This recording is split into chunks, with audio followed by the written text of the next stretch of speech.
Equal military service पे supreme court का फैसला आया, सरकार के पक्ष में आया। फिर भी हमारे लिए इसमें खुशी की क्या खबर है, जानते हैं आज पूरे न्यूज विश्लेषण में। Equal MSP Delhi high court से टर्न डाउन हुआ, सुप्रीम कोर्ट में एसएलपी लगा और सुप्रीम कोर्ट से अब एनोमली कमेटी की तरफ रेफर हुआ।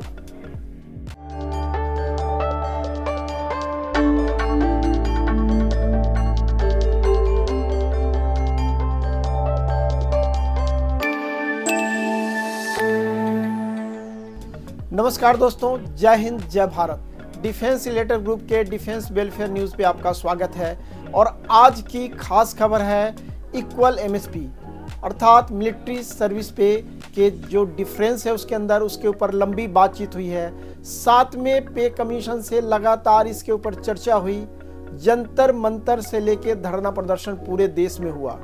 पूरे देश से लेटर चाहे सरकार तक हो चाहे पे कमीशन अथॉरिटी तक हो, बातचीत चली, लेकिन इसका कोई भी निदान अभी तक नहीं निकला। दिल्ली हाई कोर्ट से टर्न डाउन हुआ, सुप्रीम कोर्ट तक मामला गया एसएलपी के थ्रू और सुप्रीम कोर्ट से विड्रॉ हुआ। अब एनोमली कमेटी की तरफ जा रहा है। क्या है इसके ऊपर पूरी बात करेंगे, पूरी इसकी परिचर्चा करेंगे, पूरी तरह से खबर आपके सामने आज लेकर आएंगे। अब हम सबसे पहले बात करेंगे 11 फरवरी 2025 जो सुप्रीम कोर्ट में बहस हुई, प्रोसीडिंग पे बातचीत हुई और जो मिस्टर निर्देश गुप्ता हैं, एडवोकेट हैं, जिन्होंने आर्गुमेंट किया, उसकी पूरी बातचीत करेंगे। Court number 11 supreme court of India record of proceeding special leave petition है, नंबर है 1649/2025।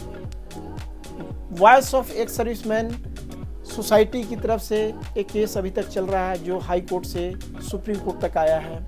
उसके प्रोसीडिंग में 11 फरवरी 2025 को जो हियरिंग हुई, सुप्रीम कोर्ट की नई बेंच में सुनवाई शुरू हुई और honourable mister justice P Shri Narasimha and honourable mister justice Manoj Mishra की तरफ से ये सुनवाई हुई कोर्ट में और इस पे लंबी बहस चली।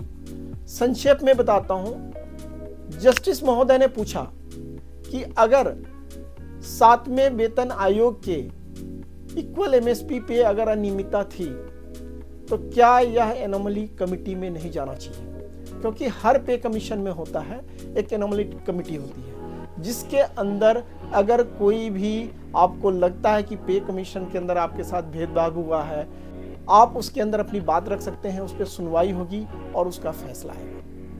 इसके बाद भी ऑनरेबल जस्टिस ने कहा कि आप अगर वहां पे भी आपका पिटीशन टर्न डाउन होता है या आप वहां एग्री नहीं है, फिर आप सुप्रीम कोर्ट में आइए। इसके ऊपर सुनवाई का ऑप्शन अभी भी खुला हुआ है। आज ये हमारे लिए खुशी की खबर क्यों है कि ऑनरेबल जस्टिस महोदय ने यह माना कि कहीं ना कहीं इसके अंदर अनियमितता है।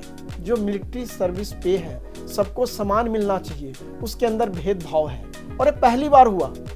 अदरवाइज पे कमीशन के बहुत सारे तथ्यों पे उसका निपटारा पे कमीशन के साथ साथ ही हो जाता है। लगभग 9 से 10 साल हो गया। अब 8वां पे कमीशन आने को है, उसका गठन अप्रैल में होने को है, लेकिन अभी भी ये मुद्दा नहीं सुलझा है। तो एक उम्मीद है कि एनोमली कमेटी जल्द से जल्द इस पे विचार करेगी और इसका फैसला हमारे पक्ष में आएगा। जितने भी जवान और जो जेसीयूज हैं उनके पक्ष में आएगा। वॉइस ऑफ एक्स सर्विसमैन की तरफ से जो पिटीशन था उस पे आर्गुमेंट कर रहे थे मिस्टर निर्देश गुप्ता। सारी कार्रवाई को समझने के बाद उन्होंने पिटीशन को विड्रॉ किया कि हम एनोमली कमेटी में जाएंगे और अपनी बात वहाँ रखेंगे। 11 फरवरी को यह पिटीशन विड्रॉ हो गया, लेकिन एक उम्मीद की किरण और जगी है एनोमली कमेटी में जाने का और उसके बाद भी ऑप्शन हमारे पास खुला है कि वहाँ से भी अगर हमारे पक्ष में निर्णय नहीं आता है तो दोबारा इक्वल एमएसपी पे हम सुप्रीम कोर्ट में जा सकते हैं। आज का यह अपडेट आपको कैसा लगा, इसके बारे में अपनी राय जरूर दें। अगर आप हमारे तथ्यों से सहमत हैं तो इसके ऊपर यस लिखें, अगर सहमत नहीं है तो नो लिखें, ताकि आपकी अपडेट हम तक मिलते रहें। एक बार पुनः आपका साथ देने के लिए बहुत बहुत धन्यवाद और आभार। जय हिंद जय भारत।